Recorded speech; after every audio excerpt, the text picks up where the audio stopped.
Saya Tang Rahmat akan menjelaskan pajak penghasilan pasal 24. PPh pasal 24 adalah peraturan yang mengatur hak wajib pajak untuk memanfaatkan kredit pajak mereka di luar negeri.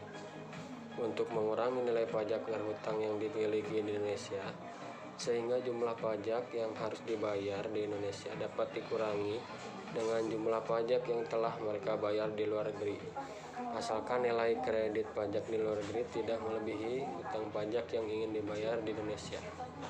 Pemanfaatan kredit pajak di luar negeri ini dimaksudkan agar wajib pajak tidak terkena pajak ganda. Koreksi PPh pasal 24. Adanya koreksi di luar negeri yang menyebabkan pajak atas penghasilan terhutang di luar negeri dilaporkan lebih besar dalam SPT tahunan dan menyebabkan pajak di luar negeri tertera kurang bayar, maka akan berakibat kemungkinan PPh yang di Indonesia menjadi kurang bayar. Wajib pajak dapat melakukan koreksi sendiri dengan melakukan pembetulan atas SPT.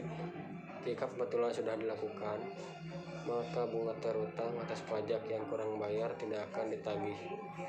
Namun jika koreksi yang terjadi menyebabkan penghasilan terhutang luar negeri lebih kecil daripada yang dilaporkan oleh SPT, maka akan menyebabkan laporan pajak luar negeri lebih bayar.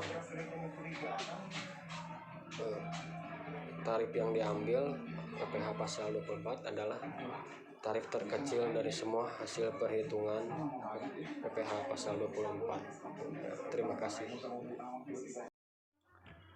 Assalamualaikum warahmatullahi wabarakatuh. Perkenalkan, nama saya Nur Arif Muhammad Taufik.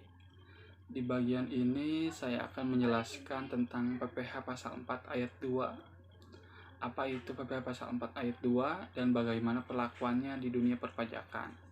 Langsung saja kita mulai.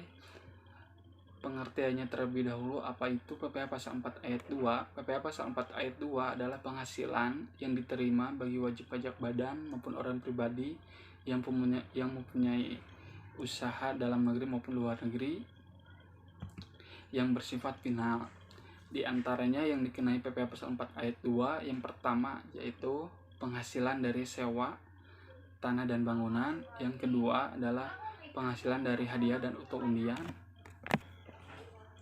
yang ketiga ada penghasilan dari jasa konstruksi, yang keempat ada penghasilan dari hak pengalihan tanah dan bangunan, yang kelima ada penghasilan dari transaksi derivatif atau penjualan berupa kontrak berjangka diperdagangkan di bursa, dan juga penghasilan dari bunga obligasi, dan juga penghasilan dari bunga simpanan koperasi yang dibayarkan kepada para nasabahnya, dan juga penghasilan dari bunga deposito atau tabungan diskonto SBI, dan juga penghasilan dari penjualan saham yang diperdagangkan di Bursa Efek Indonesia. Untuk tarif-tarifnya, yang pertama yaitu penghasilan dari sewa tanah dan bangunan, yaitu tarifnya dikenai tarif 10%.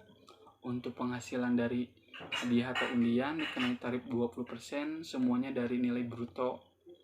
Yang ketiga, penghasilan dari jasa konstruksi dikenakan tarif itu ada beberapa macam. Yang pertama itu dari 2%, yang kedua ada 4%, yang ketiga ada 3%. Selanjutnya yaitu untuk perencanaan dan pengawasan dikenai tarif 4% dan juga 6%. Untuk penghasilan dari hak atas pengalihan tanah dan bangunan dikenai tarif 5% dengan nominal di bawah 60 juta, untuk 1% untuk rumah susun dan sederhana. Penghasilan dari derivatif transaksi yang berupa kontrak berjangka dikenai tarif 2,5% dari margin awal. Untuk penghasilan dari bunga obligasi dikenai tarif 5-20%. Untuk penghasilan dari bunga simpanan koperasi dikenai tarif 20% dari jumlah bruto untuk bunga lebih dari 240.000 per bulan.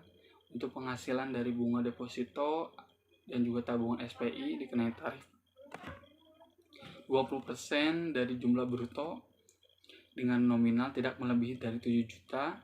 Untuk penghasilan dari penjualan saham dikenai tarif dengan 0,1% dari nilai jumlah bruto.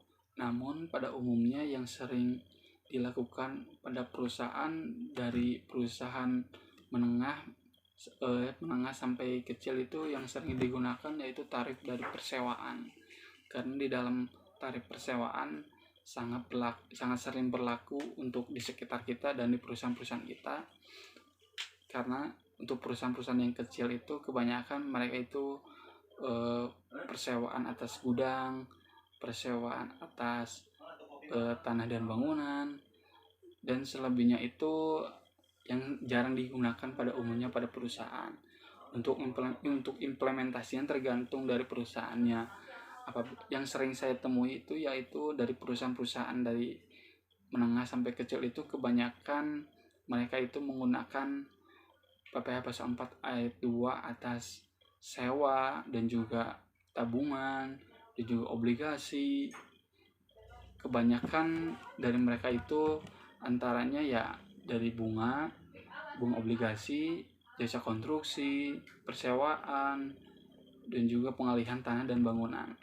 Selebihnya sih jarang digunakan oleh para perusahaan dari kualifikasi menengah sampai ke bawah. Demikian yang saya sampaikan tentang PPh Pasal 4 ayat 2. Mohon maaf apabila ada kesalahan dalam penyampaiannya. Wassalamualaikum warahmatullahi wabarakatuh.